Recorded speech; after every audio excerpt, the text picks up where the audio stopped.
મિત્રો, જિલ્લા શિક્ષણ અધિકારી શ્રેણી કચેરી અમદાવાદ શહેર દ્વારા આયોજિત જુલાઈ 2024ની પરીક્ષા માટે એક આવશ્યક ટિપ્સ અથવા શોર્ટ વિડીયો છે જે તમારે પરીક્ષાની અંદર સારા ગુણ મેળવવા માટે ઉપયોગી બનશે. આપણે ભૌતિક જ્ઞાનનો 5મો ભાગ તરફ જઈ રહ્યા છે. આગળ આપણે ઓલરેડી 4 ભાગ જોયેલા છે. આ ભાગની અંદર આપણે એવા ચેપ્ટર આપણે જોઈશું કે જે ચેપ્ટર નાના છે અને એની અંદર પ્રશ્નોની સંખ્યા કે થિયરીનું પ્રમાણ ઓછું છે. એટલે તમે ઓછી મહેનતથી આપણે સારા એવા ગુણ મેળવી શકાય છે.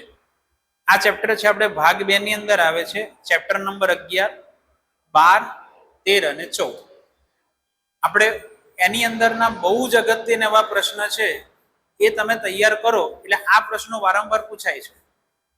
તો આપણે ચેપ્ટર નંબર 11 થી શરૂઆત કરી, વિકર્ણ અને દ્રવ્યનો દ્વૈત સ્વભાવ.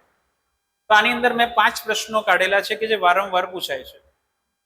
એમાંથી તમે પહેલો પ્રશ્ન જુઓ કે ભાઈ થ્રેશોલ્ડ આવૃત્તિની વ્યાખ્યા લખો અને તે શેના પર આધારિત છે. તો બહુ જ સિમ્પલ વ્યાખ્યા છે. હું એક જ લાઈનમાં ફટાફટ આપણે બોલી જો કે ભાઈ કે આપાત પ્રકાશની આવૃત્તિનું મૂલ્ય ધાતુની આવૃત્તિ કરતા વધારે હોવું જોઈએ. તો જે લઘુત્તમ આવૃત્તિ ધાતુની છે તેને આપણે થ્રેશોલ્ડ આવૃત્તિ કહેવાય. બરાબર. તે શેના પર આધારિત છે? તો કે માત્ર ધાતુના પ્રકાર પર આધારિત છે. તો આવું શોર્ટ આપણે આન્સર જ લખવાનો, 2 ગુણનો પ્રશ્ન પૂછાય. બરાબર. થ્રેશોલ્ડ આવૃત્તિની વ્યાખ્યા તે શેના પર આધારિત છે? આ એક પ્રશ્ન છે. બીજો પ્રશ્ન છે ભાઈ સ્ટોપિંગ પોટેન્શિયલ કોને કહેવાય, તેનું મૂલ્ય શેના પર આધારિત છે? તો આ પણ આપણે વ્યાખ્યા જ છે. તો સ્ટોપિંગ પોટેન્શિયલ એટલે શું? તો ભાઈ કે કલેક્ટર પરનો એક એવા ઋણ વિભવનું મૂલ્ય કે જેના પછી ઉત્સર્જતા ઇલેક્ટ્રોનની સંખ્યા 0 થઈ જાય, તેને આપણે સ્ટોપિંગ પોટેન્શિયલ કહેવામાં આવે. તો કલેક્ટર પરના એવો ઋણ વિભવ કે જેના પછી ફોટો ઇલેક્ટ્રિક પ્રવાહનું મૂલ્ય 0 બને તેને સ્ટોપિંગ પોટેન્શિયલ કહેવાય. બરાબર. તો આ એક પ્રશ્ન બી અગત્યનો છે. ત્રીજો પ્રશ્ન આપણે વાત કરીએ છીએ 11મા ચેપ્ટરની અંદર ફોટો ઇલેક્ટ્રિક અસરની લાક્ષણિકતાનો સારાંશ જણાવવાનો છે. આખું ફોટો ઇલેક્ટ્રિક અસર આપણે તૈયાર કરવાની કોઈ જરૂર નથી. ફોટો ઇલેક્ટ્રિક અસરના અગત્યના મુદ્દા જ આપણે યાદ રાખવાના છે. જે આપણે આખા ચેપ્ટરની અંદર પાછળના 4 કે 5 મુદ્દા આપેલા છે એટલા તૈયાર કરો તો માત્ર આપણે એટલું જ લખવાનું. પ્રશ્ન પણ એવો રીતે જ પૂછાશે. ફોટો ઇલેક્ટ્રિક અસર શેના પર આધારિત છે, તો એના સારાંશના મુદ્દા કયા? તો એ ખાસ આપણે એના મુદ્દા જ તૈયાર કરવાના છે. આખી ફોટો ઇલેક્ટ્રિક અસર આપણે તૈયાર કરવાની જરૂર નથી. બરાબર. તો આ ખાસ આપણે યાદ રાખવાનું છે. તો આ એક પ્રશ્ન બી અગત્યનો છે. આના પછી આપણે વાત કરીએ તો ભાઈ કે ફોટોનની લાક્ષણિકતા. બરાબર. ફોટોનની લાક્ષણિકતા વાળો જે પ્રશ્ન જે છે એ પણ અગત્યનો છે. બરાબર. ફોટોનની લાક્ષણિકતાઓ જણાવો. 4 લાક્ષણિકતા આપણે લખવાની હોય. હું તમને બતાવી દઉં એક વખત કે કઈ આપણે લાક્ષણિકતાઓ છે.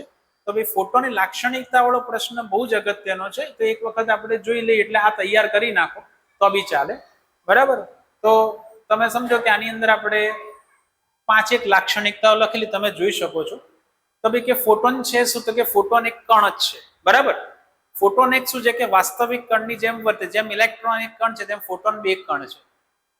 બીજું છે ફોટોનની ઉર્જા h અથવા તો hf બી લખી શકો અને તેનું વેગમાન h/c હોય છે. બરાબર. હવે સમજો ભાઈ. તો આ એક આપણે લાક્ષણિકતા વાળો પ્રશ્ન હું કેમ રિવાઇઝ કરું કે વારંવાર પ્રશ્ન પૂછાય છે. બરાબર. તો ભાઈ કે ફોટોનની ઉર્જા કેટલી હોય છે? h જેટલી હોય છે અને એનું વેગમાન h/c હોય છે. આ બંને ઉપરથી MCQ પૂછાય. તમને કીધેલું કે વેગમાન શોધો તો આપણને એની આવૃત્તિ આપેલી ન્યુ એટલે અહીંયા આવૃત્તિ છે. તમે આની જગ્યાએ FB લખી શકો. કદાચ એવું બને કે આવૃત્તિ આપેલી અને ફોટોનનું વેગમાન શોધવાનું કે તો આ સૂત્ર ઉપર MCQ બી આપણે પૂછાય. આ બીજી લાક્ષણિકતા. ત્રીજું છે ભાઈ ફોટોનની ઝડપ શૂન્ય અવકાશમાં પ્રકાશના ઝડપ જેટલી જ હોય છે. પ્રકાશની ઝડપ હોય 3 × 10⁸ મીટર/સેકન્ડ. બરાબર. તો ફોટોનની ઝડપ એ પ્રકાશના ઝડપ જેટલી જ થશે. ચોથી લાક્ષણિકતા છે તો ભાઈ એનું જે વેગમાન એની તીવ્રતા ગમે તેટલી હોય પરંતુ ચોક્કસ તરંગ લંબાઈની એની ઉર્જા આવશે h/. બરાબર. અને ન્યુ બરાબર તમને ખબર છે કે c/λ હોય. લેમ્ડા એટલે કે તરંગ લંબાઈ. તમે આમાં મૂકશો એટલે વેગમાન ફરી પાછું h/c એટલે કે h/λ જેટલી સમાન હોય છે. તો આ એની ચોથી લાક્ષણિકતા. બરાબર. બીજું 5મી લાક્ષણિકતા એની ઉર્જા શેના પર આધારિત છે? તો શોર્ટમાં આપણે યાદ રાખો ફોટોનની ઉર્જા આપાત પ્રકાશની આવૃત્તિ પર આધારિત છે. ધ્યાન રાખજો ભાઈ, આપાત પ્રકાશની આવૃત્તિ પર એની ઉર્જા આધારિત છે, તીવ્રતા પર આધારિત નથી. તમે વધારે તીવ્ર પ્રકાશ આપાત કરો તો ફોટોનની સંખ્યા વધે, પણ ફોટોનનું ઉત્સર્જન મેળવવા માટેની શરત શું? તો ભાઈ કે આપાત પ્રકાશની આવૃત્તિનું મૂલ્ય ભાઈ આપણે આગળ જોઈએ કે થ્રેશોલ્ડ આવૃત્તિ કરતા વધારે હોવું જોઈએ. તો આ મુદ્દે એવું કહે છે કે ફોટોનની જે ઉર્જા છે એ આપાત પ્રકાશની આવૃત્તિ પર આધારિત છે, તીવ્રતા પર આધારિત નથી. તો આ એક આપણે યાદ રાખવાનું. બીજું, ફોટોન એ વિદ્યુતની દ્રષ્ટિએ તટસ્થ છે, એ ચુંબકીય ક્ષેત્ર કે વિદ્યુત ક્ષેત્રમાં વિચલન અનુભવતો નથી, ટોટલ વિદ્યુત પર 0 હોય. પછી એની અંદર દરેક વસ્તુનું સંરક્ષણ થાય, વેગમાનનું બી સંરક્ષણ થાય, ગતિ ઉર્જાનું, કુલ ઉર્જા બધાનું સંરક્ષણ થતું હોય છે. અને ફોટોનનું દળ આપણે આઈન્સ્ટાઈનના સમીકરણ ઉપરથી E બરાબર mc² પણ એની ઉર્જા h ન્યુ જેટલી હોય છે, તો માટે E બરાબર આપણે લખી શકાય mc², તો માટે m બરાબર આપણે લખી શકાય E/c², પણ ફોટોનની ઉર્જા હોય છે h ન્યુ, તો માટે h ન્યુ/c². તો આ એનું દળ છે. હવે આમાંથી મિત્રો આપણે જ્યારે બી 2 માર્ક્સનો પ્રશ્ન પૂછાય ને ત્યારે આમાંથી કોઈ પણ 4 મુદ્દા જ લખવાના છે. જે તમને યાદ હોય ને 4 મુદ્દા લખો. 4 મુદ્દા લખો એટલે આપણે 2 માંથી 2 માર્ક્સ મળે, પણ આ મુદ્દા પરફેક્ટ લખવા પડે. અને બીજું કે આ પ્રશ્ન વારંવાર પૂછાય છે, ફોટોન લાક્ષણિકતા લખો, તો આટલા 4 મુદ્દા લખવાના મિત્રો, બરાબર.